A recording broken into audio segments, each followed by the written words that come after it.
There is some really great stuff in this part of Titus about how we're to live. You know, if you want to live a life that pleases God, the Bible is full of stuff that we can grow in. And here's a few things that I've decided I want to try and grow in off the back of today. The first one is in verse 2. Always be gentle towards everyone. Isn't that an interesting thing to say? Always be gentle towards everyone.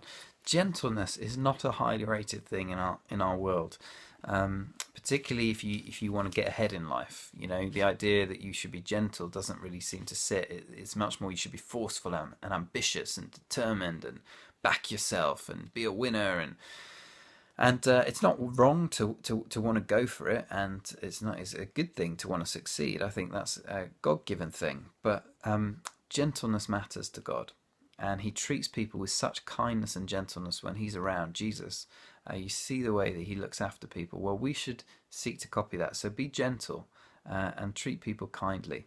A little later, it talks about how Jesus has been so gentle and kind to us, and I always find that such a challenge whenever I want to punch somebody in the face, or I want to just like someone's annoyed me, or they've done something that's hurt me. Everything in me wants to hold a grudge and get bitter, and I constantly have to come back to the Bible, which reminds me of all the things that I've done that God has forgiven me for, and that I'm not to love them how they love me. I'm to love them how Jesus loves me. So how He loves me is how I'm to love you.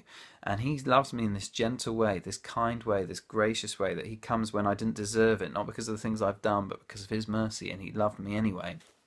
That's how I'm to treat other people. So gentleness, treating other people in the way that they don't deserve, because God's done just that for us. Carry on, avoid foolish controversies.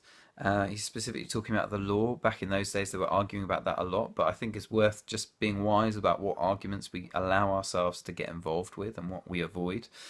And I found this really interesting. Warn a divisive person once and then warn them a second time, and then after that have nothing to do with them.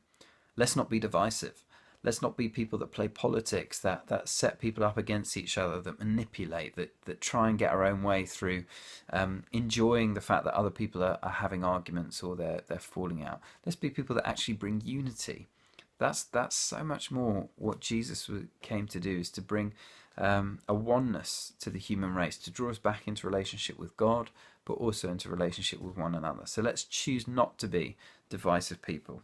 And then finally, verse 14, our people must learn to devote themselves to doing what is good in order to provide for urgent needs and not live unproductive lives. We only have a very brief time on the earth. It's going to be gone in an instant. Before we know it, I've never met anyone who said to me, oh wow, my life has gone so slowly. Everybody says when they get a bit older, it's just, where's the time gone? I just know it's gone so fast. Let's choose to live productive lives, but not productive for the sake of being productive for the sake of doing good, that we might spend our time and our money and our talent to meet the needs of the world around us. There's a whole load of stuff in there, isn't there, for how to live.